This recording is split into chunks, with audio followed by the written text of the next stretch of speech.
Moms கிச்சனில் கருவேப்பிலை துவையல் எப்படி பண்ணுறதுன்னு பார்க்கலாம் வாங்க ஃப்ரெண்ட்ஸ். அது தேவையான பொருட்கள் உளுந்துங்க, பூண்டு, ஒரு துண்டு புளி, கொஞ்சம் சால்ட்டுங்க, இஞ்சி, பச்சை மிளகாய், கருவேப்பிலை, தேங்காய்ங்க, எண்ணெய், கருவேப்பிலைங்க. இதை வதக்கலாம். எண்ணெய் ஊற்றி உளுந்து பருப்பு வறுத்துக்கிறேங்க.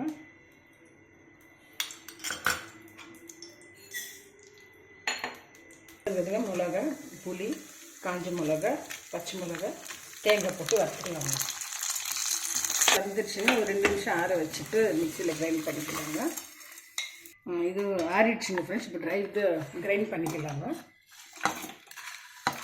ஃபஸ்ட்டு இது கிரைண்ட் பண்ணிட்டு அப்புறம் கருவேப்பிலை போட்டுக்கலாங்க. கறி லீஃப் போட்டு கிரைண்ட் பண்ணிக்கலாம் ஃப்ரெண்ட்ஸ். கொஞ்சம்